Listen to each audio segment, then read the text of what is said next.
오늘은 그 분리와 분쟁, 그 부분을 공부하겠습니다. 222페이지입니다. 다 같이 성경 말씀 아모스 3장 3절을 열어주시기 바랍니다.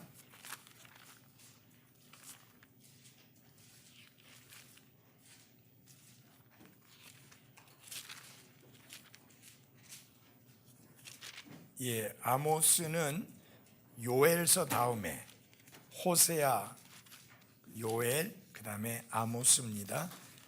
3장 3절입니다.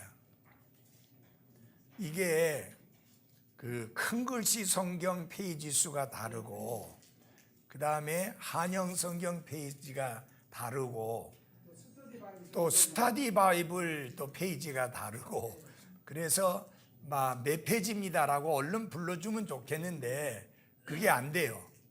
그래서 조금 아쉬움이 있습니다. 다 찾으셨는가요? 우리 한 목소리로 같이 읽어보겠습니다. 시작. 두 사람이 합의하지 아니하고서야 함께 길을 잇겠느냐, 함께 걸을 수 있겠느냐. 아까 어떤 자매님이 함께 길을 걸을 수 있겠느냐라고 읽어가지고 제 아내가 있다가 혹시 성경이 조금씩 그 판에 따라 다를 수 있어서 혹시 그 성경은 길을 걸을 수 있겠느냐라고 되어 있느냐고 물으니까 아니라고 그렇게 했는데, 아까 낮에 들은 것 때문에 저도 성경 읽으면서 길을 걸을 수 있겠느냐라고 읽게 됐는데 길은 없습니다. 그냥 함께 걸을 수 있겠느냐 라고 그렇게 했습니다. Walk together 라고 이렇게 이야기했습니다. 자, 여기 합의한다는 말은 동의한다는 뜻이에요.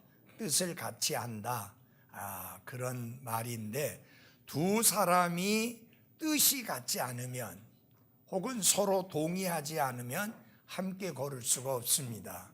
예를 들어서 한 사람은 동쪽으로 가려고 그러고 한 사람은 서쪽으로 가려고 합니다. 두 사람이 합의가 이루어지면 한 방향으로 갈 수 있습니다. 동쪽이든 서쪽이든. 그러나 합의가 이루어지지 아니하면 결코 함께 갈 수는 없습니다. 함께 걸을 수는 없는 것입니다. 이 마찬가지예요. 지금 전 세계적으로 똑같은 현상이지요. 성경적인 바른 신앙의 길을 걸으려고 하는 사람과 그저 적당하게 세상과 타협하면서 이제 무리수를 놓지 않고 그저 적당하게 신앙생활 하려고 하는 사람과 이게 함께 걸을 수가 없어요. 왜냐하면은 영적으로도 하나로 합의가 되지 아니하고 영적으로 동의가 되지 않으니까 함께 걸을 수는 없는 것입니다. 자, 예를 들어서 저희 교회는 절대로 에큐메니컬 운동이라든지 WCC라든지 이런 데 가입하거나 함께 하지 않습니다. 왜 그러느냐? 그들과 우리의 신앙이 동의할 수 없는, 하나가 될 수 없는 그런 요소들이 있기 때문입니다. 그래서 여기 중요한 게 합의가 돼야 함께 걸을 수 있다. 그래서 이게 아주 중요한 의미가 들어 있는데요. 성경에서 보면은 이제 합의가 이루어지지 않기 때문에 분리하고 또 나아가서는 분쟁까지 하는 내용들이 기록되어 있는데 한번 이래 찾아보도록 하겠습니다. 먼저 가인과 아벨의 경우를 봅시다. 창세기 4장입니다. 창세기 4장. 창세기 4장 1절 먼저 제가 읽겠습니다. 아담이 자기 아내 이브를 알매 그녀가 수태하여 가인을 낳고 이르되 내가 주로부터 남자를 얻었다 하니라. 거기 아들을 낳고 나서 이름을 가인이라고 했는데 그 가인이라는 말의 뜻이 얻었다, 취득했다 라는 뜻입니다. 근데 여기에서 지금 아담이 이브가 기대하고 있는 게 뭐냐? 하나님께서 아담과 이브가 타락하고 난 다음에 여인의 씨로 오시게 될 한 분, 그 한 남자를 말씀하신 게 창세기 3장 15절에 있습니다. 여기 아담과 이브는 아들을 낳고 나서 바로 그 아들이 하나님께서 약속하신 그 아들을 내가 얻었다라는 의미로 얻음, 취득이라는 의미로 가인이라고 지었습니다. 그거는 그가 또 이브가 너무 하나님의 약속이 자신의 아들을 통해서 이루어지기를 바라는 소원 때문에 그렇게 했지만, 여러분, 하나님은 분명히 말씀하셨잖아요. 여인의 후손으로 주시겠다고. 근데 아담과 이브를 통해서 태어나면 그는 여인의 후손이 뭐예요? 아니에요. 그러니까 이게 착각이에요. 헛다리 짚은 거예요. 그래서 이 헛다리 짚고 착각하는 거는 오래전 인류 초기부터 있었던 거예요. 자, 지금 헛다리 짚고 이게 착각하는 사람들이 많아요. 뭐 예수님이 몇 년 몇 월 며칠 날 오신다 라고 헛다리 짚는 사람들이 있잖아요. 그러다가 안 오시니까 육체적으로 오시지 않고 영적으로 오셨다라는 식의 그런 터무니없는 말들을 해서 사람들을 혼란스럽게 하고 있습니다. 여러분, 예수님은 다시 오실 때 영적으로 다시 오시지 않습니다. 육체를 가지고 오십니다. 그러니까 그런 것들은 다 거짓이요 바른 진리가 아닌데, 여기 보면은 4장 4절에 보면은 3절부터 보면 3절 4절 보십시오. 시간이 흐른 뒤에 가인은 땅의 열매 중에서 주께 헌물을 가져왔고, 아벨도 자기 양떼의 첫 새끼들과 그것들의 기름 중에서 가져왔는데, 주께서 아벨과 그의 헌물에는 관심을 가지셨으나 가인과 그의 헌물에는 관심을 갖지 아니하셨으므로 가인이 몹시 분을 내고 그의 얼굴빛이 변하니라. 자, 여러분, 여기에서 가인도 하나님께 헌물을 가져오고 아벨도 하나님께 헌물을 가져왔다는 말은 가인과 아벨이 아담과 이브로부터 하나님께 헌물을 드려야 한다는 것을 듣고 배우고 가르침 받았다는 사실을 쉽게 알 수가 있습니다. 성경은 일일이 그걸 다 기록하지 않았지만 당연히 아담과 이브는 여기 가인과 아벨에게 우리는 죄인이고 하나님께 나아가는 데 있어서는 우리의 행위로, 우리의 선행으로, 우리 자신의 노력으로 절대 하나님께 나아갈 수 없다. 그분은 거룩하신 하나님이고 우리는 죄인이다. 그래서 죄인이 거룩하신 하나님 앞에 나가기 위해서는 대속의 희생물을 통해서만 하나님 앞에 나아갈 수 있다. 즉 피가 없이는 하나님께 나아갈 수 없다 라고 하는 것을 분명히 아담은 가인과 아벨에게 가르쳤을 것입니다.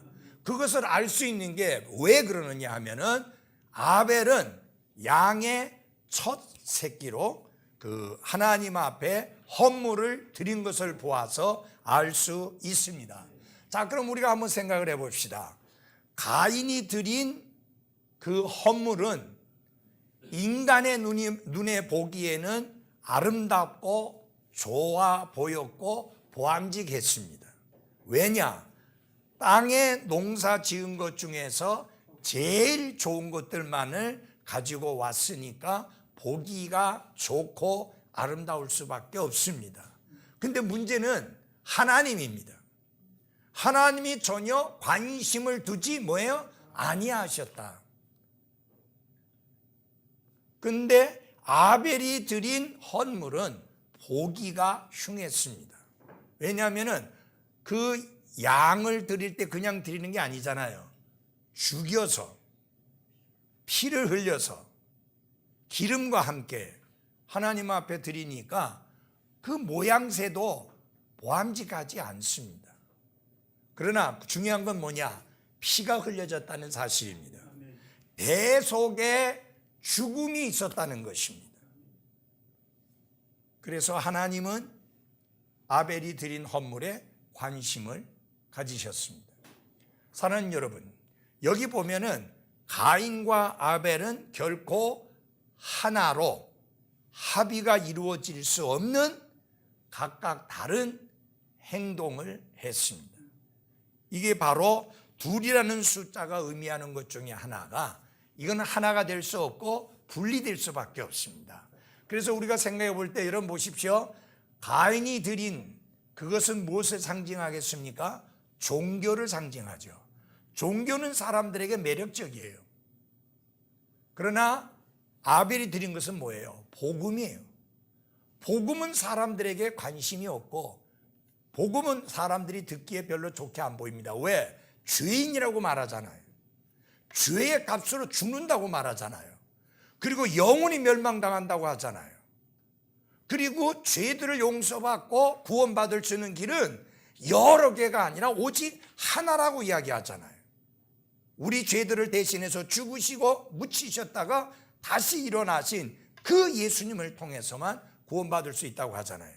종교는 그렇게 하지 않습니다.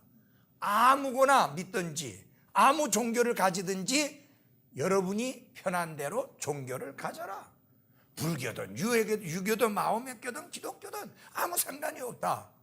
그러니까 이게 사람들에게는 보암직하고 드름직하고 매력적이죠.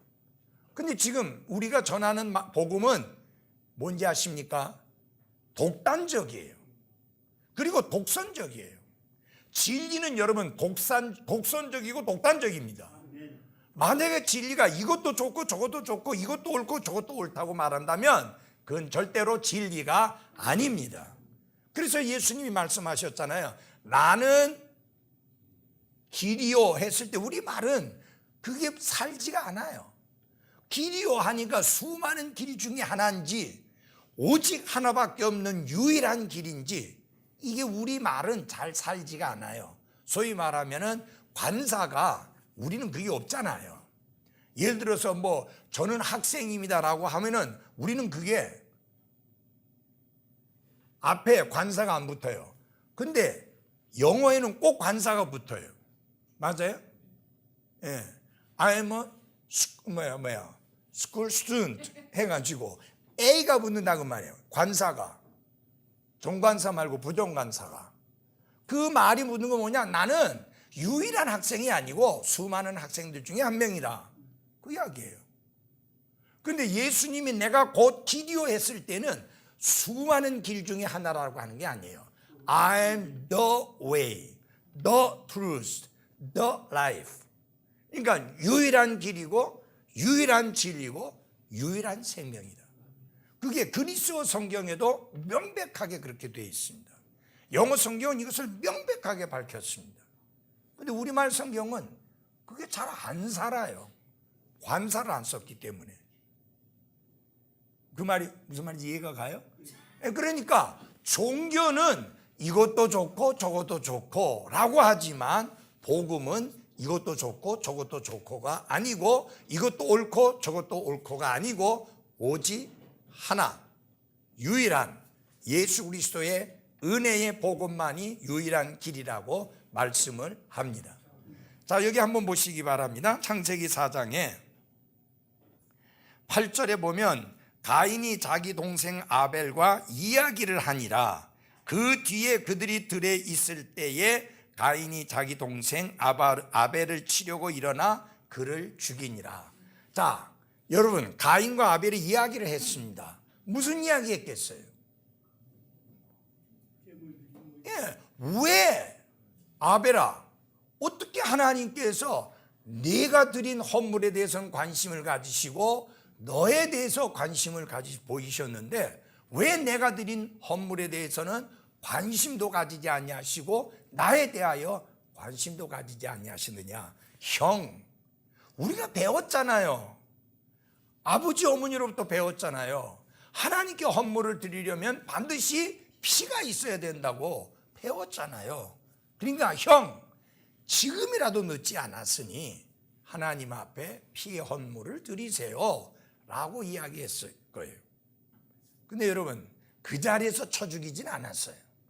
집에 가서 얼마나 지난지 모르니까 가만히 생각해 보니까 화가 나죠. 예. 그러니까 예를 들어서 자기 생각하기에는 아벨의 저런 행동이 없었다면 내 것을 받아 주었을 텐데 라는 생각이 들 수도 있었겠죠. 어쨌든 그래서 아벨을 쳐서 죽였습니다. 이건 무엇을 말하느냐? 둘이 결코 하나가 될 수 없음을 말합니다. 그러면 왜 하나가 되지 못하느냐? 합의하지 않기 때문에, 서로 동의가 되지 않기 때문입니다. 그러므로 사는 여러분, 잘 들어주십시오. 우리가 다른 사람과 대화할 때 그의 주장과 내가 성경을 통해서 주장하는 주장이 서로 대치되고 동의가 안 되고 합의가 이루어지지 않을 때 어떻게 해야 됩니까? 여러분의 것을 포기해야 됩니까? 아니죠. 여러분은 끝까지 하나님의 말씀을 붙들고 해야 합니다.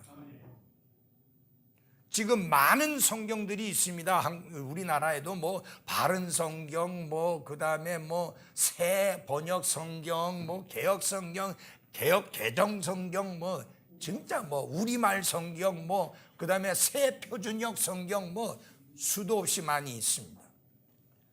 그 성경책들 중에서 우리가 믿고 확신하는 믿음은 뭐냐? 킹 제임스 흠정역 성경만이 하나님이 섭리로 보존해 주셨다는 성경이라는 것을 믿습니다. 그게 우리의 믿음이에요. 그거 우리의 믿음 맞아요? 아멘. 내가 믿는 신앙이 섭리로 보존해 주신 하나님의 말씀이라고 믿는 데는 그 이유가 있습니다. 제가 그렇게 가르친 데는 이유가 있고 확신의 근거가 있어서 그렇게 믿고 가르치고 설교합니다. 그러면 그거 모르는 사람들은 입 다물고 가만히 있어야지. 겸손하게, 목사님 그 부분에 대해서 저는 잘 모르는데 그렇게 주장하시는 근거라든지 확신이 어디다가 두고 하는 겁니까? 이렇게 겸손하게 물으면 되는데 다 이 꽃들이 잡고 공격하려고 하는 목적으로 킹제임스 성경만 그러면 섭리로 보존해 주신 성경입니까? 그 말은 무슨 말이에요? 그럼 다른 성경은 다 아무것도 아니란 말입니까? 이런 식으로 공격을 하고 싶어서 그렇게 하는데, 그러면 그 사람하고 동의가 돼요? 안 돼요? 안 되잖아요. 함께 걸을 수 있어요? 없어요? 안 돼요. 안 되는 거예요. 그래서 이게 동의가 돼야 함께 걸을 수 있다. 그래서 복음과 종교는 결코 하나가 될 수 없습니다. 개역 성경에 말고 개역 개정에 보면은 뭐라고 되어 있느냐면 남쪽으로 올라갔다고 하는 말씀이 창세기에 그 아브라함이 남쪽으로 이동했다, 뭐 남쪽으로 올라갔다, 뭐 옮겼다 이런 말씀 나오죠. 그게 개역 개정에는 네게브라고 되어 있습니다. 네게브로 옮겼다, 네게브로 갔다.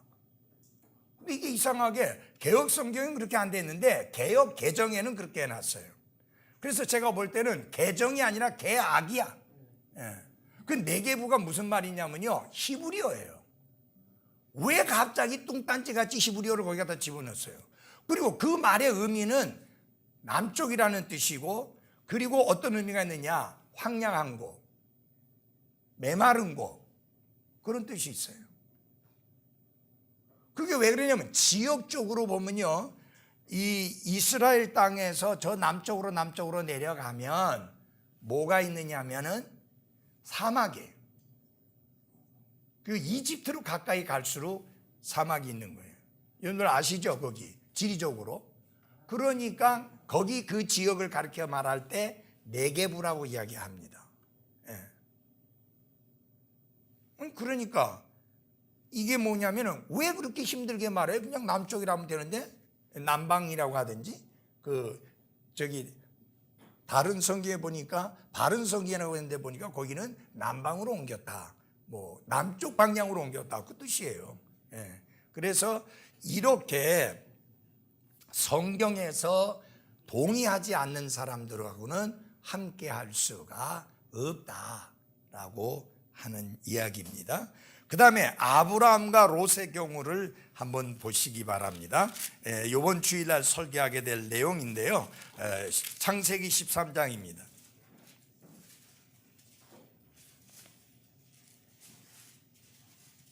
창세기 13장 8절입니다. 아브라함이 롯에게 이르되 우리는 형제라 원하노니 나와 너 사이에 내 목자들과 내 목자들 사이에 다툼이 일어나게 하지 말자. 네 앞에 온 땅이 있지 아니하냐. 원하노니 너는 내게서 갈라서라. 네가 왼쪽을 취하면 나는 오른쪽으로 가고 네가 오른쪽으로 떠나면 나는 왼쪽으로 가리라 하니라. 이게 뭐냐면은 롯과 그리고 아브라함이 이집트로 내려갈 때 롯도 같이 데리고 갔잖아요. 그런데 다시 이집트에서 나올 때 아브라함이 은과 금과 가축을 많이 파라오에게서 받아갔고 부자가 돼서 다시 가나안 땅으로 돌아옵니다. 그런데 그 롯도 아마 아브라함이 이야기했겠죠. 저기 파라오와 왕이요, 내 조카입니다. 얘도 좀 한몫 좀 주십시오. 그래서 그랬는지 여러분 롯도 성경에 보니까 많은 것을 가지고 올라왔습니다. 한번 보시기 바랍니다. 그 13장에 보면은 그게 어디 있죠? 5절에 보면 아브람과 함께 간 롯에게도 양떼와 소떼와 뭐예요? 장막이 있었다 그랬습니다. 자, 이렇게 해서 이제 같이 올라왔는데 여러분 거기는 건조한 땅입니다. 비가 잘 안 오는 땅이에요. 그래서 양을 치고 양을 돌보고 가축을 돌보려면 두 가지가 결정적인 요소입니다. 하나는 물, 또 다른 하나는 목초. 초목이 있어야 돼요. 이게. 그런데 같이 있으니까 이게 너무 양들이 가축이 많아가지고 감당이 안 되니까 서로 차지하려고 하니까 아브라함의 목자들과 롯의 목자들이 서로 어떻게 됐어요? 다투게 되었습니다. 그래서 갈라서게 되는데요. 여러분 보십시오. 우리가 생각할 때 세상이 제공하는 것이 참 멋지고 좋을 것 같지만 결국은 파로아가 준 많은 재물들이 아브람과 조카 롯하고의 다툼의 원흉이 됩니다. 그 다음에 여러분 여기에는 안 나와 있지만 창세기 16장에 가보면 파로아가 누구를 슬쩍 껴였느냐 하면은 이집트 여인인데 하갈이라는 여인을 슬쩍 껴서 여줍니다. 젊은 여자, 그걸 주는 거예요. 무슨 의도가 있겠습니까? 이집트 사람들은 한 남자가 한 여자와 살고 평생 그 결혼을 지켜가는 그게 아니잖아요. 왕래에 있는 사람들은 후궁을 어마어마하게 많이 거느리잖아요. 그래서 사례도 데리고 간 거 아니에요. 그런데 하갈 젊은 여자를 쑥 껴여주는 건 무슨 의도예요? 집안을 흔들어 보려고 하는 의도예요. 그래서 결국 여러분들이 알다시피 하갈 그 여인 때문에 가정이 파탄나잖아요. 아세요? 아니 몰라요? 가정이 파탄나는 거? 예. 아주 풍비박산나요 가정이.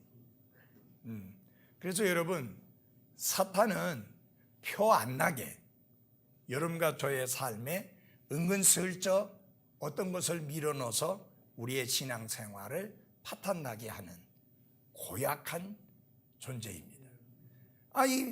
저기 아브라함 생각했죠. 야, 이 젊은 여자까지 우리를 섬기라고 이렇게 껴서 주니 얼마나 고마우냐고 룰루랄라 하면서 올라왔겠지만 그 여자가 그 아브라함의 가정의 파탄의 원인이 됐고 그뿐만 아니라 조금 후에 보겠지만은 어떤 결과를 낳게 됩니까? 그 불행의 시가 그 불행의 결과가 그때만으로 끝난 게 아니라 지금까지도 계속되고 있습니다. 그래서 여러분 보십시오. 아브라함과 조카 롯은 하나가 될 수 있어요, 없어요? 없습니다.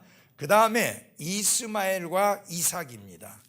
이 이스마엘과 이삭에 관한 내용을 보면 아주 그 중요한 의미가 있는데 보십시오. 창세기 21장입니다. 창세기 21장.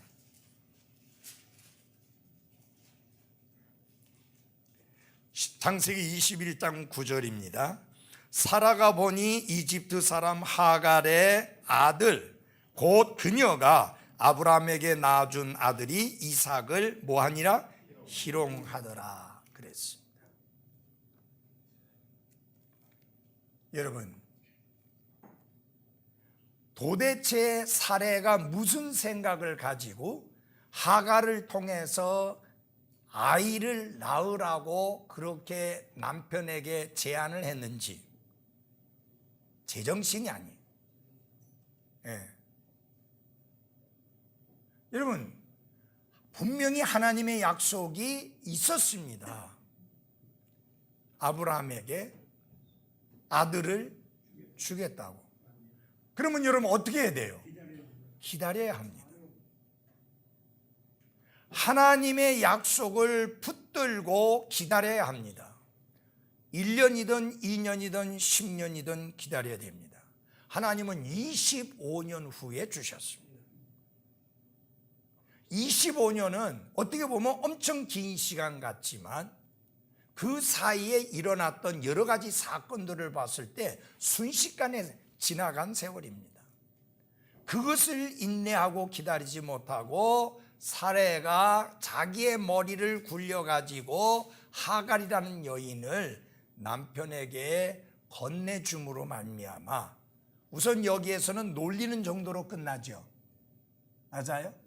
그러니까 하나님 이 사레가 잘 보시오. 자기가 문제의 씨를 만들어 놓고는 그런 일이 일어나니까 뭐라고 또 문제를 찾느냐. 사레가 아브라함에게 불평을 털어놓습니다. 저놈은 저 이스마엘이 우리 아들 이삭을 저렇게 괴롭힌다고. 아니 일은 자기가 저질러 놓고 또 모든 것은 전부 다 아브라함에게 갖다가 뒤집어 씌웁니다. 그래서 하나님이 뭐라고 말씀한 겁니까? 둘이 같이 있을 수는 없다. 그래서 쫓아버려라 라고 말씀해서 여러분 보시면 창세기 21장 14절입니다. 아브라함이 아침에 일찍 일어나 빵과 물 한 부대를 취하여 하갈에게 주되 그녀의 어깨에 그것을 메어주고 또 그 아이를 주며 그녀를 내보내매 그녀가 떠나서 브엘세바의 광야에서 방황하더라. 바로 요 이스마엘의 후손이 지금의 아랍 제국입니다. 그쪽에 이스라엘을 적대하고 대적하고 이스라엘을 제거하려고 하는 그 사악한 무리들이 이스마엘의 후손입니다. 그리고 이스라엘은 이삭, 약속의 아들의 후손입니다. 자, 여러분, 약속을 따라 난 이삭과 육신을 쫓아 태어난 이스마엘하고는 서로 하나가 될 수 없습니다. 왜냐? 하나 될 수 있는 조건이 없습니다. 그래서 이런 것을 볼 때에 하나 될 수 없음을 구약 성경의 여러 가지 예들을 통해서 보여주시면서 신약 시대를 살아가는 그리스도인들이 영적으로 하나 될 수 없는 사람과 하나 되려고 하는 어리석은 시도를 하지 말아야 할 것을 구약의 예들을 통해서 엄중하게 보여주셨습니다. 자, 그 다음에 보시기 바랍니다. 에서와 누구예요? 야곱. 여러분이 에서와 야곱을 보게 되면 누가 아들들이에요? 아까 에서와 야곱 누가 아들들이니까 누구의 아들들이라 하니까 야곱의 아들이라고 이야기하는데 누구의 아들이에요? 이삭의 쌍둥이입니다.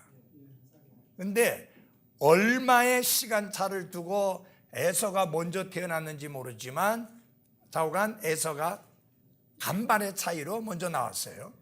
근데 그 생물학적으로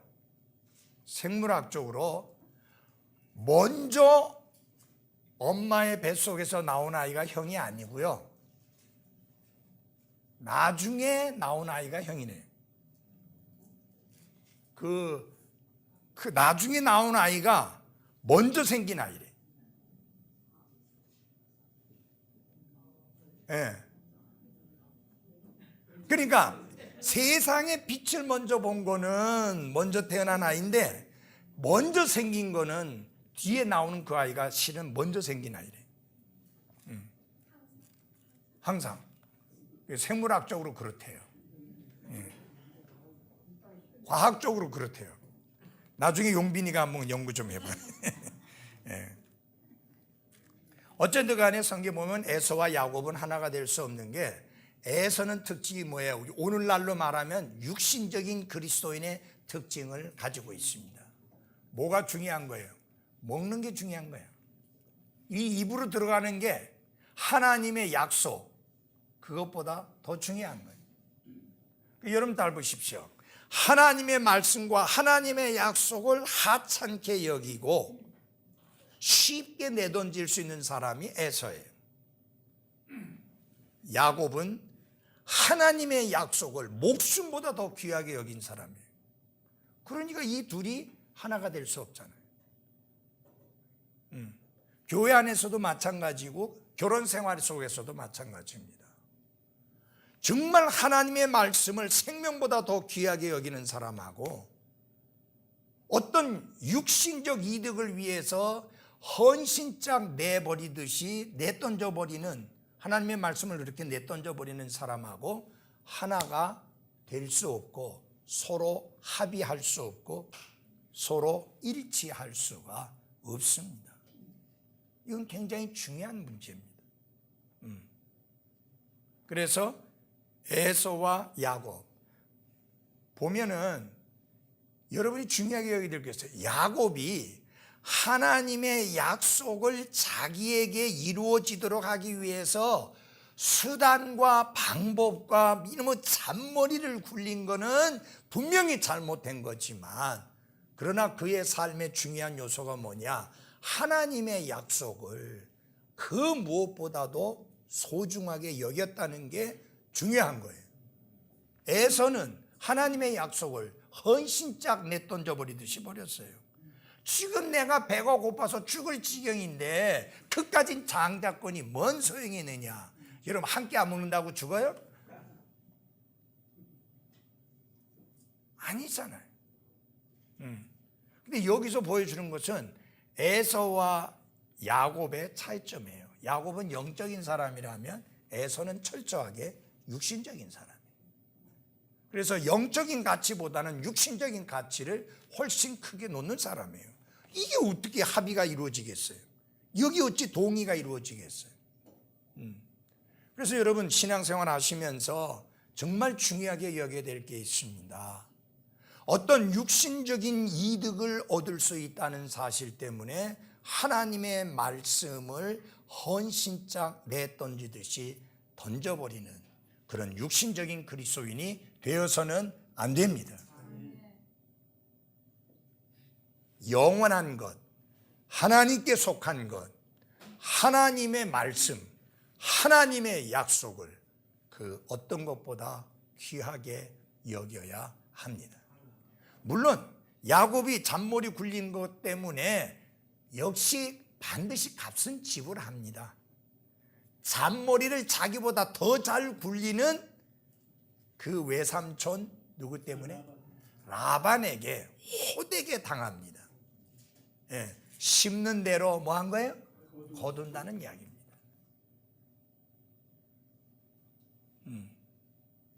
그래서 제가 여러분들에게 말씀드리고 싶은 것은 에서와 야곱을 보면서 여러분들이 영적인 것의 가치와 의미를 가장 귀하고 가장 소중한 것으로 둘 줄 아는 영적인 그리스도인들이 되시기를 바랍니다.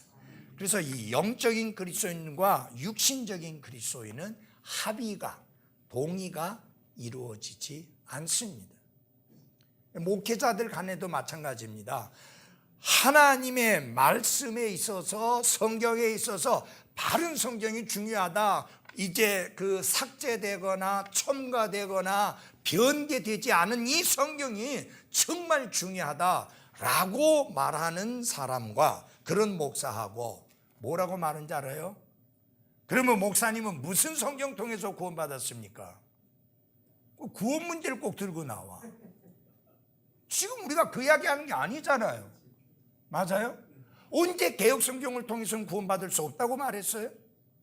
나는 개혁성경 통해서 구원받았어요. 개혁성경 통해서 복음을 발견했고, 개혁성경을 통해서 예수님이 구원자여 주님인 것을 알았고, 개혁성경을 통해서 회개하고 예수님을 구원자와 주님으로 받아들여 구원받았고, 개혁성경을 통해서 내가 하나님 앞에 부르심을 받은 것을 확신했고, 개혁성경을 통해서 그 확신에 따라 하나님 앞에 헌신했고, 신학교에서 공부할 때도 개혁성경 가지고 신학교에서 공부했어요. 그러나 여러분, 그때도 영어 킹제임스 성경을 지속적으로 보고 있었고, 이거는 아니다라는 게 계속 있었는데, 이제 하나님이 사람을 사용하셔서 한글 킹제임스 성경, 흠정역 성경을 주셨으니 당연히 그 바른 성경을 쓰는 게 옳지 않습니까? 맞아요? 네. 그래서 그 말씀을 쓰고 있는데, 이게 문제는 목사라고 하는 사람들이 개혁성경은 그러면 이게 쓰레기입니까? 나는 쓰레기라고 말한 적 없어요. 이성호가 자꾸 그 소리 하는 바람에 그게 문제가 되는데, 미국에 지금은 죽었지만 피터 럭먼 같은 경우는 뭐라고 부르냐면 킹제임스 성경 외에 모든 다른 성경을 갖다가 데블스 바이블이라고 그래요. 마귀의 성경이라고. 마귀가 무슨 성경을 갖고 있어요? 마귀가 장난질은 할 수 있지만 그건 마귀의 성경은 아니에요. 예. 그러니까 이러니까 이렇게 확신이 다른데, 성경에 대한 확신이 다른데 함께 걸을 수 없잖아요. 맞아요? 동의가 되지 않으니까, 합의가 되지 않으니까 함께 할 수 없다라고 하는 사실입니다. 예. 그래서 두 사람이 합의할 수 있을 때만 함께 걸을 수 있다. 그러면 결국 뭐냐? 분리해야 된다라고 하는 것이죠. 야고보서 마태복음 6장 24절 보십시다. 마태복음 6장 24절 다 같이 우리 한 목소리로 좀 읽겠습니다. 마태복음 6장 24절.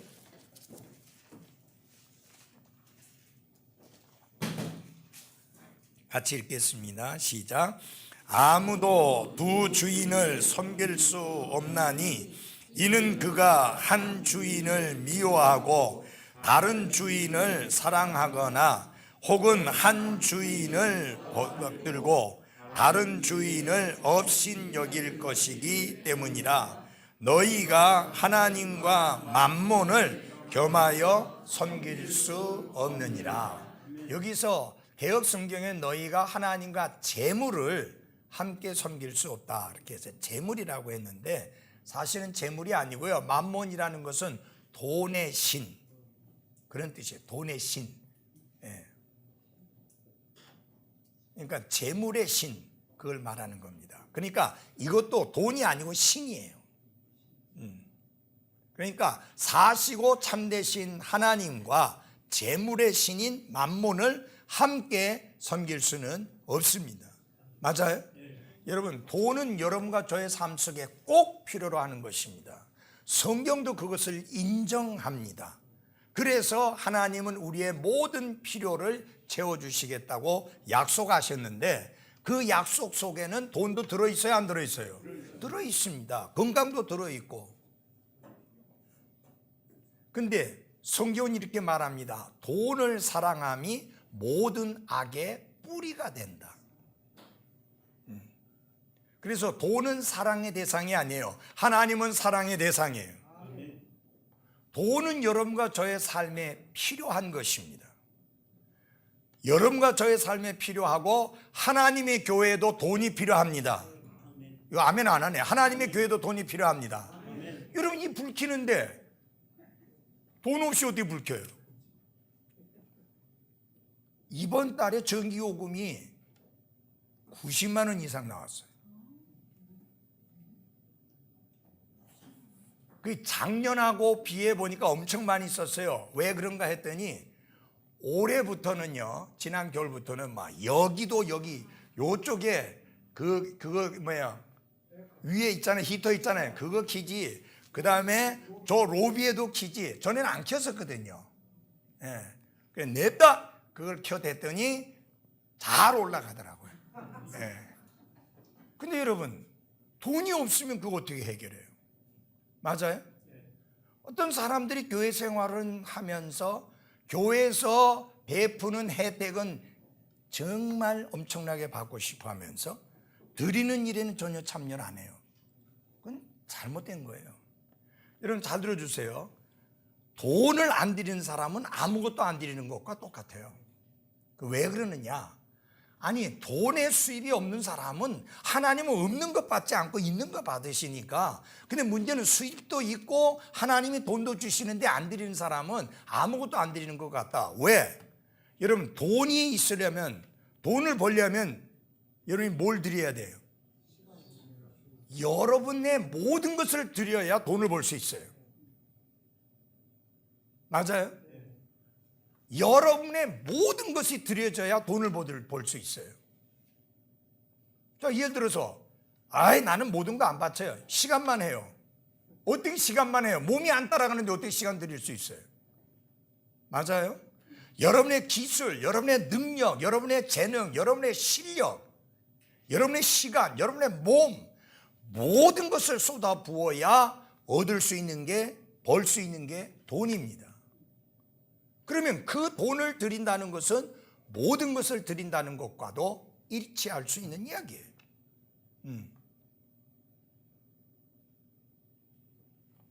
다행히 저희 교회 성도들은 하나님 앞에 신실하게 11조도 드리고 그 외에 여러 항목의 헌금들을 드려서 저희는 재정이 마이너스 나지 아니하고 그래도 흑자로 계속 넘어갈 수 있는 거 감사합니다.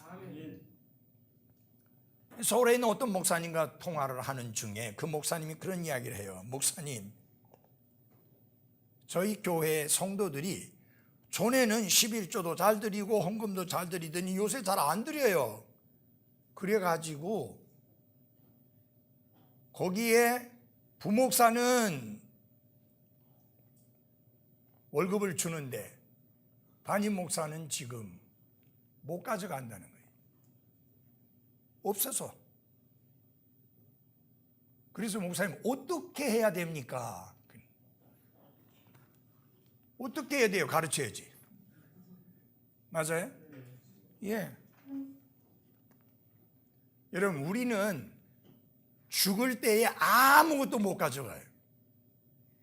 그러나 우리는 이 땅에 있는 동안에 하나님께, 하나님의 왕국에, 하늘나라에 보낼 수는 있습니다.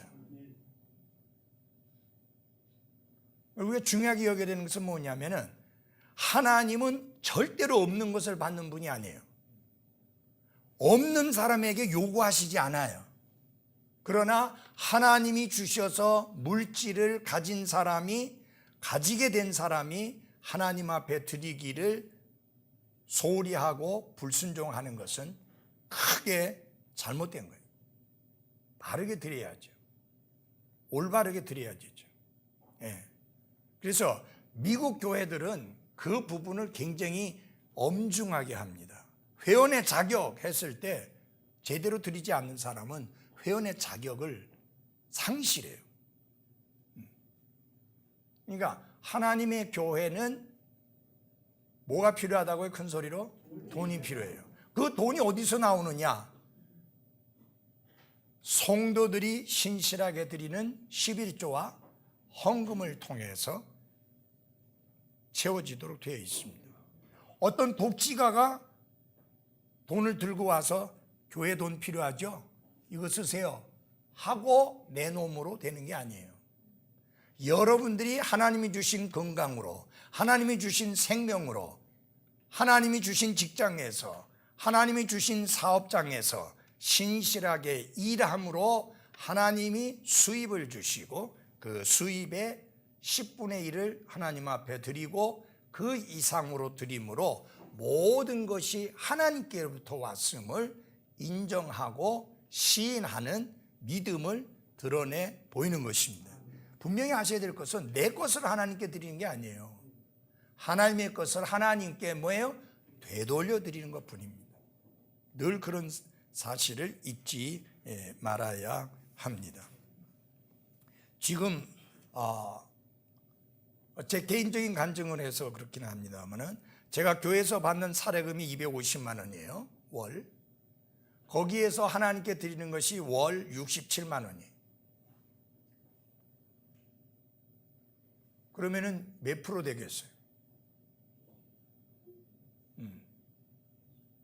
그래서 그런데 저만 그렇게 하는 게 아니라 저희 교회 안에 신실하게 드리는 분들이 대부분 그렇게 드리고 있습니다.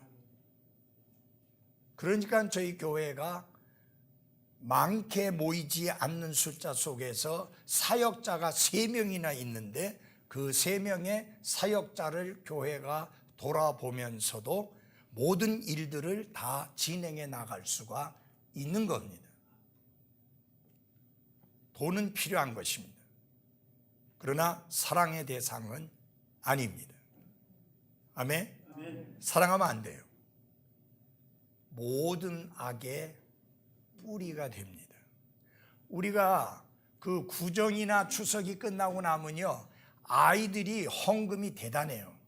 그 아이들이 가서 세배하고, 특별히 추석보다는 구정 끝나고 나서, 왜냐하면 세배하고 나면 세뱃돈 주잖아요. 용돈들 주고 그 아이들이 어김없이 그들이 받은 용돈 중에서 10분의 1을 11조로 해서 적어서 드립니다. 아이들이 그렇게 드렸기 때문에 그들이 나중에 직장을 얻어서 이제 월급을 받을 때 10분의 1을 하나님 앞에 갈라 드리는데 전혀 어려움이 없어요. 왜? 어려서부터 했기 때문에. 그래서 어려서부터 가르쳐줘야 합니다. 여러분 잘 보십시오. 여기 이제 젊은 사람들이 여러 명이 있죠. 김영수 집사님이나 여기 나이 드신 분들은 지금 무슨 세대냐? 쉰 세대. 이제 저무는 세대예요. 이제 점점 하나님 앞에 재정적으로 교회의 힘이 될 수 없는 세대예요. 그러면 그 다음 세대들이 그 일을 이어가야 되잖아요. 맞아요? 그리고 또 그 밑에 사람들이 그것을 이어져 가야 합니다. 여러분 분명히 들으십시오. 하나님께 드리는 것에 대하여 인색하지 마십시오. 많고 적음을 떠나서 하나님께 드리는 일에 우리는 신실해야 되고 풍성해야 합니다. 그러나 분명히 아셔야 될 것은 빚내서 헌금하지 마십시오. 하나님은 없는 것은 받지 않습니다. 그리고 내가 수입이 없어서 못 드리는 것에 대해서 자책감 가지지 마십시오. 하나님 수입을 안 주셨는데 어떻게 드리겠어요?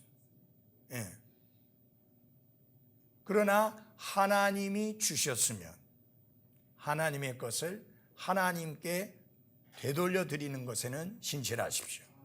요새 인터넷에 흘러다니는 글 중에 신약의 성도들은 11조하고 아무 상관이 없다, 해당 사항이 없다, 그런 말을 하면서 그러나 우리가 은혜 아래에 있으니까 10분의 1 이상을 드려야 된다.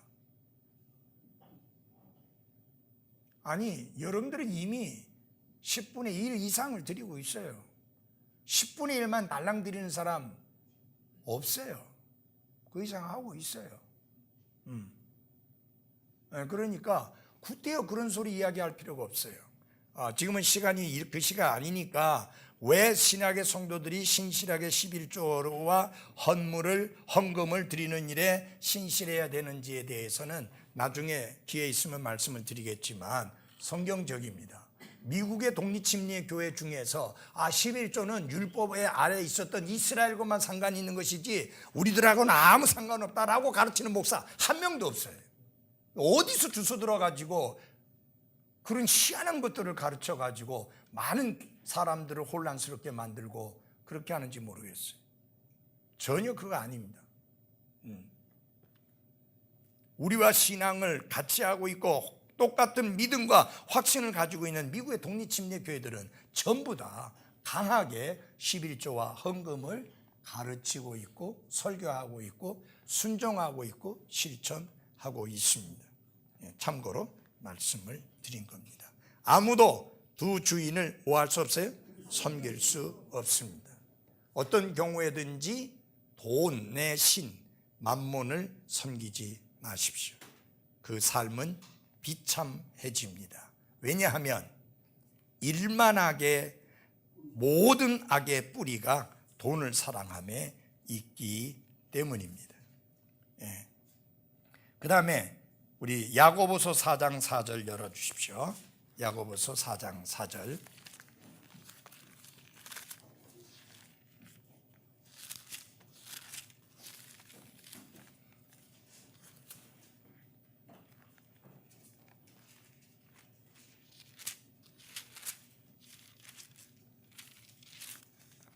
같이 한 목소리 읽겠습니다. 시작. 너희 간음하는 남자들과 간음하는 여자들아, 세상의 친구가 되는 것이 하나님의 원수 되는 것인 줄 너희가 알지 못하느냐. 그러므로 누구든지 세상의 친구가 되고자 하는 자는 하나님의 원수가 되느니라. 아멘. 이게 개역 성경에는요, 간음하는 여자들이요, 그렇게만 나와 있어요. 남자 안 나왔어요. 근데 영적인 간음을 여자들만 합니까? 아니잖아요. 영적인 간음은 여자도 하고 남자들도 합니다. 근데 여기 이 흠정령 성경에는 남자들이 먼저 나왔어요. 그렇죠? 너희 간음하는 남자들과 간음하는 여자들과 라고 이렇게 이야기를 했습니다. 성경은 세상과 친구 되는 것이 하나님과 뭐예요? 원수 되는 것이라고 했고, 그뿐만 아니라 그것은 영적으로 뭐 하는 것이라 했어요? 간음을 하는 것이라고 엄중히 경고를 하고 있습니다. 그 세상이라고 하는 말을 그리스어로 코스모스라고 합니다. 여러분 그 코스모스 꽃 알지요? 그 다음에 그 사이강 교수라고 하는 사람이 코스모스라는 책을 썼잖아요. 그게 우주라고 하는 말로 한국말로 이렇게 해놨는데 우주 이런 의미도 가지고 있습니다. 그래서 성경에서 세상이라고 할 때 세 가지 의미가 있습니다. 그 첫째 하나는 하나님이 만드신 천지 만물, 이 모든 것들을 가르쳐 말하면서 세상이라고 합니다. 그것은 당연히 우리가 아끼고 사랑해야 될 대상이 맞습니다. 그렇잖아요. 사랑해야죠. 그래서 여러분 자연 보호주의자들보다 그리스도인들이 더 자연을 사랑해야 됩니다. 왜? 아버지 하나님의 작품이잖아요. 그거 손상시키지 말아야죠. 그렇잖아요. 여러분 누가 아버지 작품을 망치면은 여러분 자녀된 자들이 분노할 수 있어야 되잖아요. 그러니까 오히려 우리는 이 자연을 하나님이 만드신 우주 만물과 천지를 정말 사랑해야 됩니다. 이거는 그 사랑하지 말라는 그 말씀이 해당되는 내용이 아닙니다. 두 번째 세상의 의미는 사람들을 말합니다. 여러분 요한복음 3장 16절에 보면 하나님께서 세상을 뭐예요? 이처럼 사랑하사 했잖아요. 거기서 말하는 세상은 사람들을 말합니다. 하나님이 사랑하는 대상, 그게 바로 세상인데 곧 사람들을 말합니다. 근데 여러분이 아시다시피 거기에 세상은 죄인된 사람들, 타락한 사람들, 부패한 사람들, 하나님 앞에 사악한 사람들, 하나님을 대적하고 하나님을 거역하고 하나님을 부인하는 사람들, 그들을 사랑하사 그들을 위하여 자신의 독생자를 내어주셨습니다. 그래서 여러분 잘 보십시오. 하나님은 그가 어떤 사람이든지 간에 사랑하십니다. 그래서 우리 또한 사랑해야 합니다.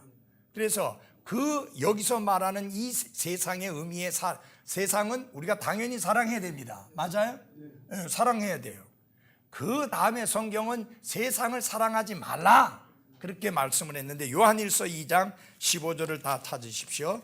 요한일서 2장 15절입니다.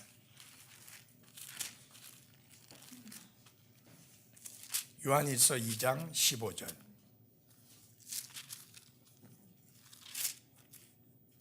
같이 읽겠습니다. 시작. 세상이나 세상에 있는 것들을 사랑하지 말라.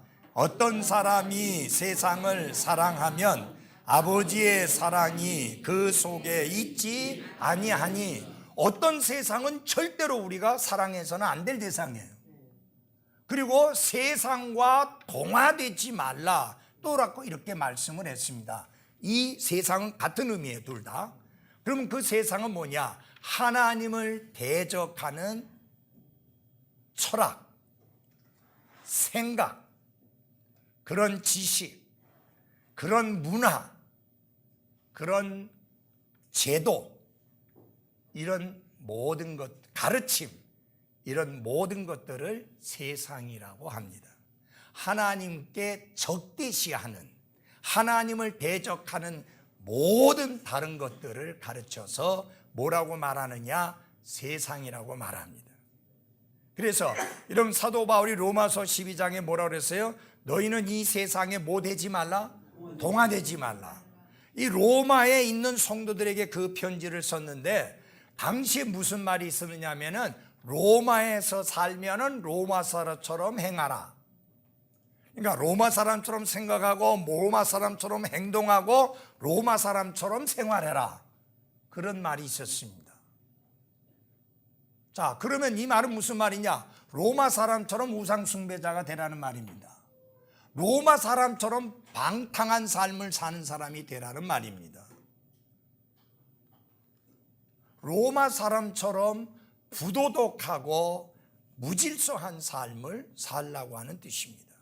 그들은 성적으로 문란했었고요, 도덕적으로 부패해 있었고요, 영적으로 아주 깊은 우상 숭배의 죄에 빠져 있었습니다. 그런 세상과 하나가 되면 돼야 안 돼요? 안 되잖아요.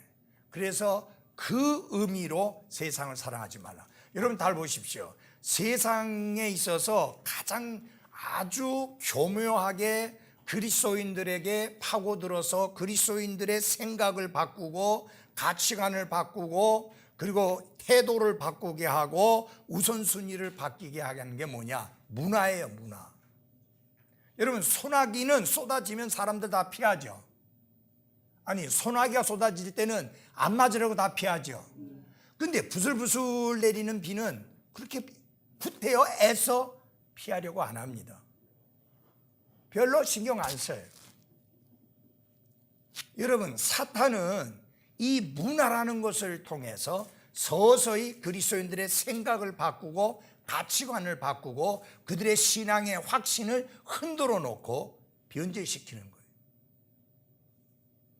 그래서 이 문화라는 것을 통해서 사탄이 역사할 때 소나기가 쏟아지는 것처럼 그렇게 안 해요. 그럼 다 피해서 멀리 하죠.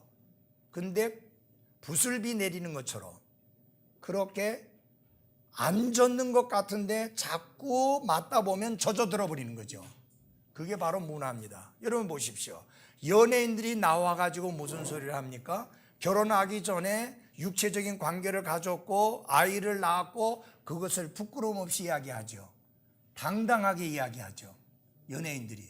심지어 뭐라고 말합니까? 최고의 1등 혼수품이란 소리까지 하죠.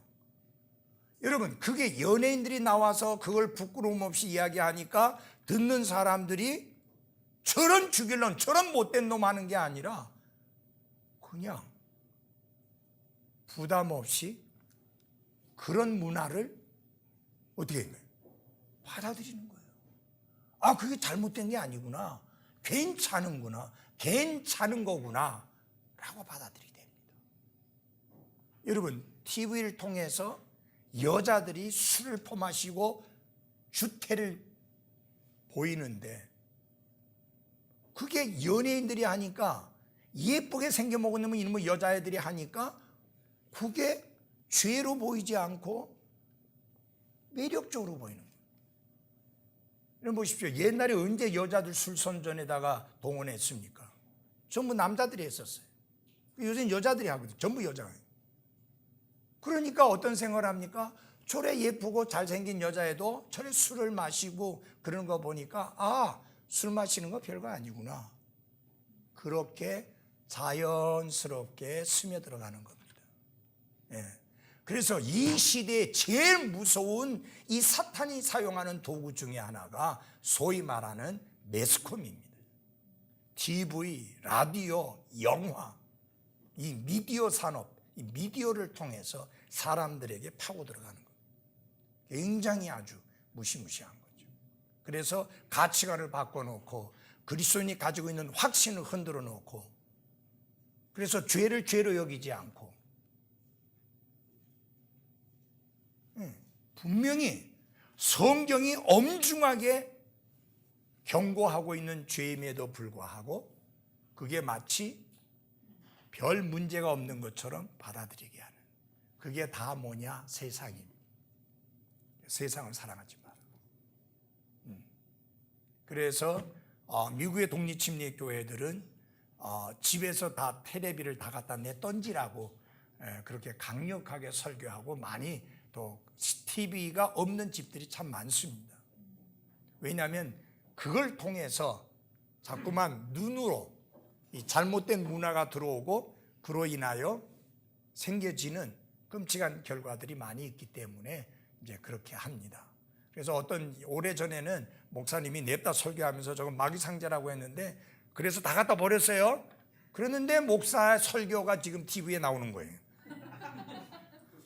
그래가지고 상당히 참 난감한 상황들이 되어졌는데, TV 자체에 문제가 있는 것보다 그 선택이 굉장히 중요한데, 정말 지혜로운 선택 아니면 이기기 쉽지 않죠. 그리스도인들이 성경을 신실하게 보지 못하게 만드는 원인 중에 하나가 TV예요. 여러분, TV 지켜보는데 30분 순식간에 가버려요. 1시간 순식간에 가버려요. 근데 성경 읽으려면 왜 그렇게 30분이 길어요?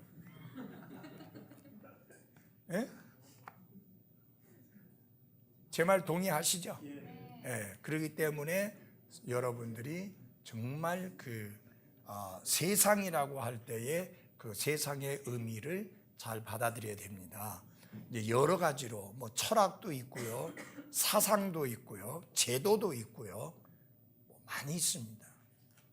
그런 것들을 사랑해서는 안 되고, 그것은 우리가 하나가 될 수 없기 때문입니다. 아주 중요한 내용이 갈라디아서 5장 17절에 나와 있는데 한번 보십시오. 갈라디아서 5장 17절.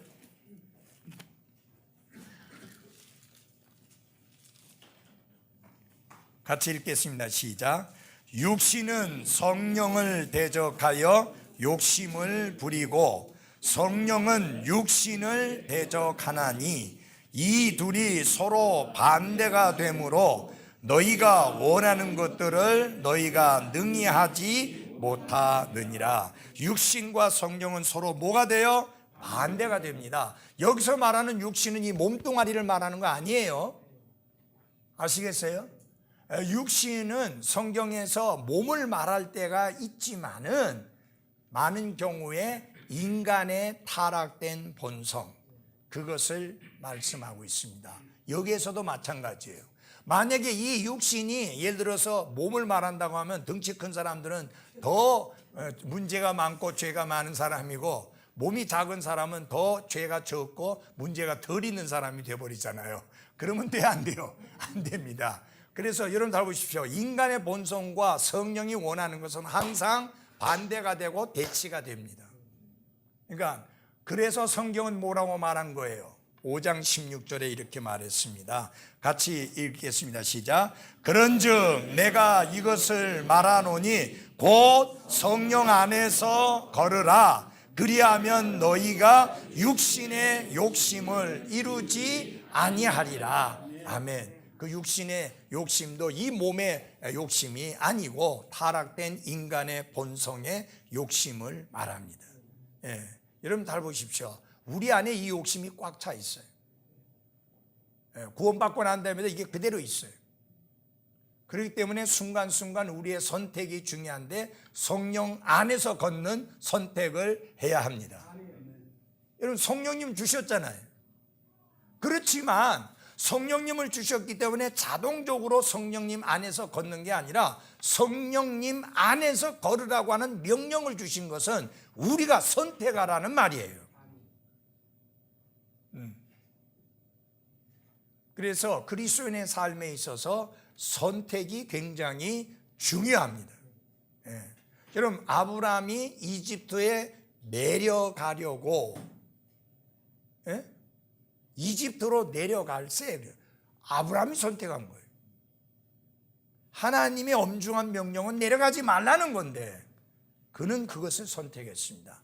우리가 삶을 살아가면서 하나님이 금했고 하나님이 하지 말라 했지만 우리가 스스로 선택해서 하는 경우가 많이 있습니다. 그렇기 때문에 조심해야 되는 거죠. 이 두 개가 반대가 되는 것입니다. 그 다음에 보면은 고린도전서 15장 47절에 보면은 첫째 사람은 어디에서 나고?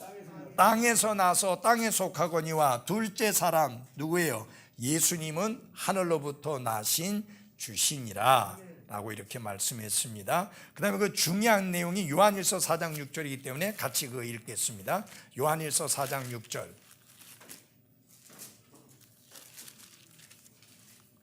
요한일서 4장 6절 같이 읽겠습니다. 시작.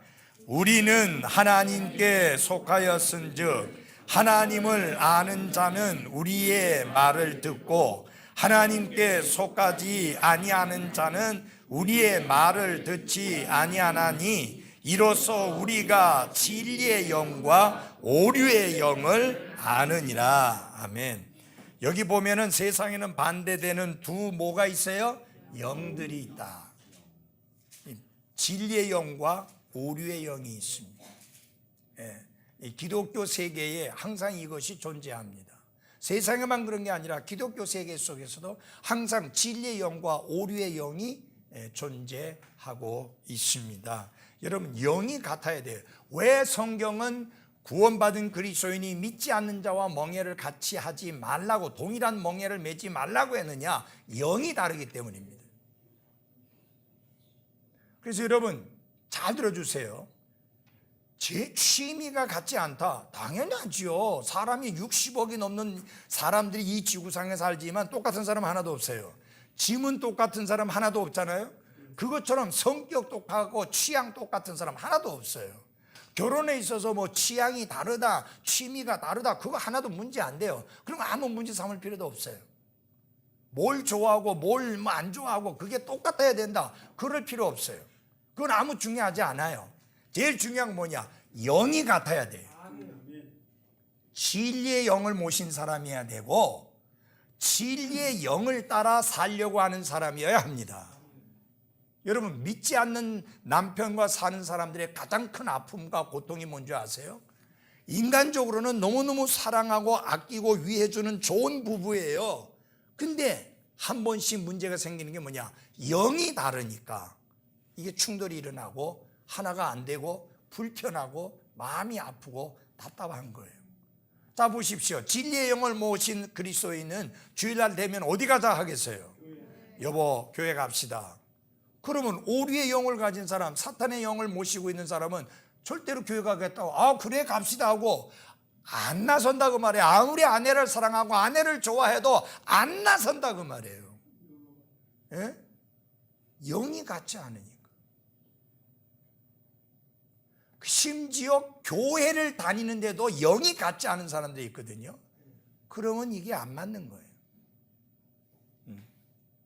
그래서 여러분, 이 바른 성경을 가지고 바르게 신앙생활을 하려고 하고 바른 교리를 지켜나가려고 하는 사람하고 적당하게 교회 다니면서 적당하게 교회 생활하고 적당하게 신앙생활을 하려고 하는 사람은 영이 같지가 않아요.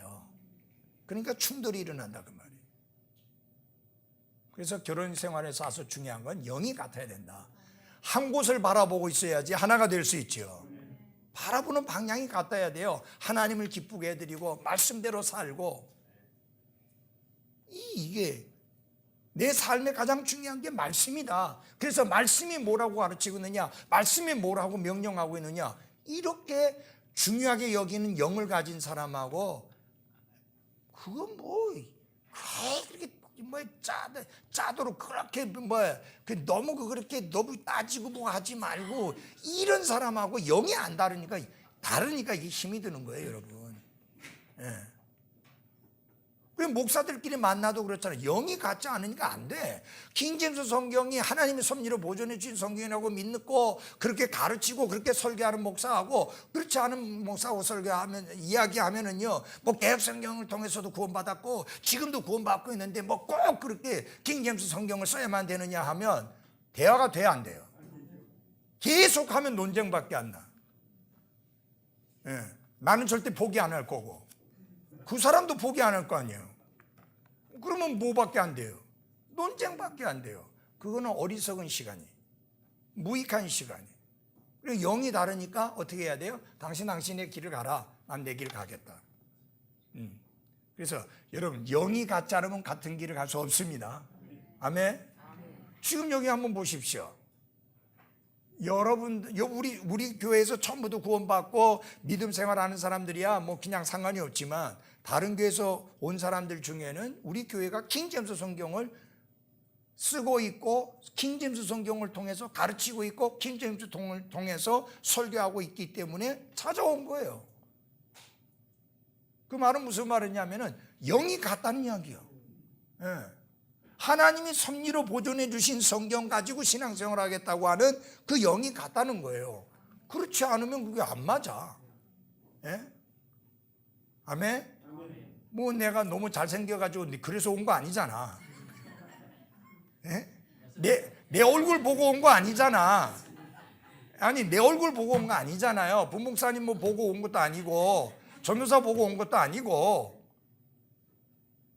큼지막하게 킹 제임스 바이블 했기 때문에 그거 보고 온 거잖아요. 예. 그러니까 영이 같다는 이야기.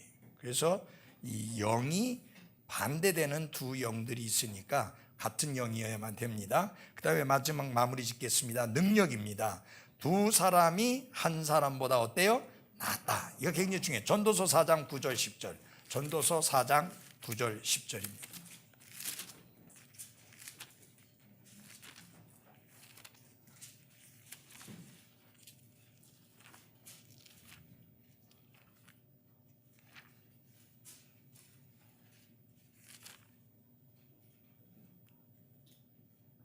전도서 4장 9절 10절. 자, 보면 두 사람이 한 사람보다 나음은 그들이 자기들의 수고로 인하여 좋은 보상을 받기 때문이라. 혹시 그들이 넘어지면 한 사람이 자기 동료를 어떻게 일으켜 세우려니와 홀로 있는 자는 넘어질 때에 뭐예요? 화가 있으리니 그를 도와서 일으킬 다른 자가 그에게 뭐예요? 없도다. 그랬어요. 여러분 잘 보십시오. 하나님께서 만드신 모든 것이 그분이 보시기에 좋았더라 했잖아요. 근데 한 가지만 좋지 않더라 했어요. 남자가 홀로 독초하는 것이 좋지 않다. 그래서 그를 위하여 배필을 하나님이 친히 지어 주셨고, 그리고 결혼의 제도를 통해서 부부가 하나 되어 평생 살아가도록 하는 놀라운 결혼 제도를 하나님이 제정하셨습니다. 절대로 이 하나님이 정하신 결혼 제도의 질서를 깨서는 안 됩니다. 근데 오늘날 여러분, 이 결혼 제도의 이 엄중한 하나님의 말씀의 명령을 깨트리는 자들이 많이 있잖아요.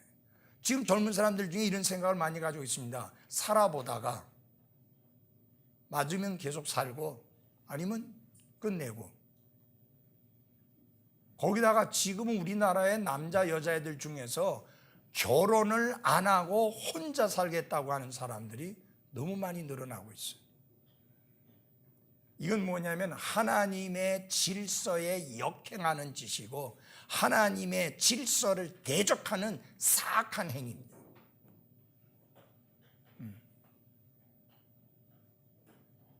이런 것들이 전부 다, 왜 성경 분명히 이제 두 사람이 한 사람보다 더 뭐예요? 낫다 그랬잖아요. 그래서 두 사람이면 보다 효과적으로 무엇을 할 수 있습니다. 한 사람보다 그리고 한 사람보다 훨씬 강합니다. 그래서 잊지 마십시오. 복음 사역 안에 서서도 이게 중요합니다. 누가복음 10장 1절을 빨리 찾아주십시오. 누가복음 10장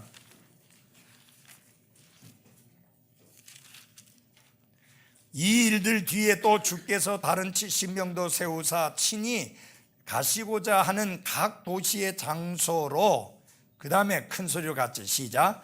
'둘씩 자기 얼굴 앞에 보내시니라.' 둘씩 보냈다.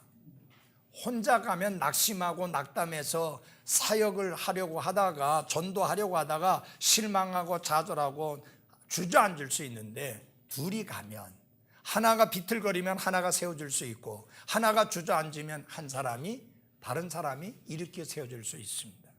맞아요? 저는 혼자서 오랫동안 사역했습니다. 너무 불편하더라고요.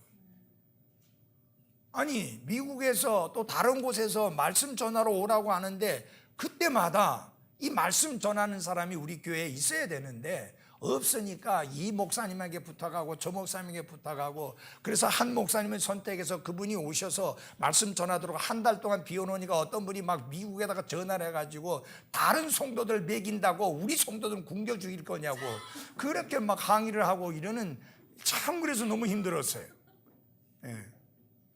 근데 그 후에 이제 우리 부목사님이 우리 교회로 오고 난 다음에는 내가 너무 편한 거예요. 내가 없어도 말씀을 잘 공급하고 먹일 수 있는 설교자가 있으니까 걱정이 없는 거예요. 이거는요, 담임 목사 된 사람으로서의 최고 행복이에요. 최고의 축복이에요. 내가 자리를 비우더라도 말씀으로 굶기지 않냐고, 말씀으로 궁핍하게 만들지 않고 말씀으로 충분하게 먹일 수 있는 설교자가 있다는 것은 복이에요. 그러니까 이게 얼마나 이게 참 귀한 거예요. 근데 혼자 하면 그게 안 된다는 얘기. 맞아요? 그러니까 하나보다는 두 사람이 뭐예요? 낫다라고 하는 겁니다. 아까 아침에 좀 이야기를 하는 중에 이게 뭐예요? 혼자 되신 분도 있잖아요, 자매님 중에. 이제 두 분이 혼자 있으니까 너무 편하고 좋대요.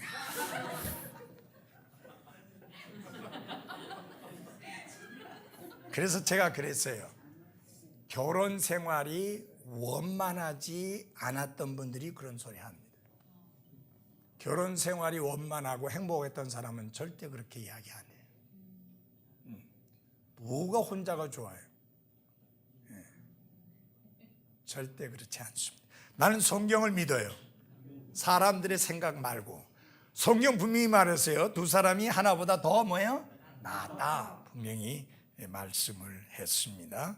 그래서 사역을 보낼 때도. 그런데 이 몰몬 교회 보면 꼭 두 사람씩 보내요. 여호와의 증인도 꼭 두 사람씩 와요. 근데 여러분 잘 보세요. 여호와의 증인들, 여자들 다 입은 사람 하나도 없어요. 다 치마 입어요. 이단들도 여자들은 치마 입어야 되는 거 아는데, 이 성경적인 이 바른 신앙 가진 사람들이 당연히 그건 제대로 해야지. 마지막으로 문제 해결에 있어서도 마태복음 18장 16절 보고 마치겠습니다. 이 내용 설명하고. 마태복음 18장 16절입니다. 그러나 만일 그가 네 말을 들으려 하지 아니하거든 너와 함께 한두 사람을 데리고 가서 두세 증인의 입으로 모든 말을 확증하라. 교회 안에서 어떤 문제가 생겼을 때 그 문제를 해결하는 데 있어서 한 사람의 말만 듣고 그것으로 해결하려 하지 말고 반드시 두세 사람의 증인이 있어야 된다는 것을 말합니다. 구약 성경에도 어떤 사람의 죄를 입증하게 될 때 반드시 두 사람의 증인이 있어야 한다고 말씀을 했습니다. 그래서 문제 해결에 있어서는 한 사람이 혼자 해결하는 것보다는 두 사람 이상이 같이 해결하는 것이 더 효과적이다. 미국의 성도들은요, 목사님하고 상담하게 될 때 부부간에 문제가 있을 때 거의 두 사람이 같이 와서 상담을 해요. 그러니까 해결이 쉬워요. 근데 우리나라는 꼭 혼자 와요. 한 사람씩 오는 거예요. 기꺼이 이 사람하고 해결해 놓으면 그 다음에 또 이 남자 불러갖고 하면 또 딴 이야기예요. 그 뭐라고 말하는 줄 알아요? 절대로 남편한테 이야기하면 안 돼요. 제가 상담한 거. 그 남편 불러서 이야기하면 절대 마누라한테 이야기하면 안 돼요. 제가 상담한 거. 그건 뭐 어쩌라는 이야기 이렇게 되고. 그러니까 해결이 안 되는 거잖아요. 그래서 성경적인 방법은 함께 하는 것이다. 그래서 여러분 지금 결혼하신 분들 정말 하나님이 허락해 주신 짝 여러분이 선택했지만은 하나님이 허락해 주신 짝 소중히 여기고 감사하면서 생활하십시오. 아멘.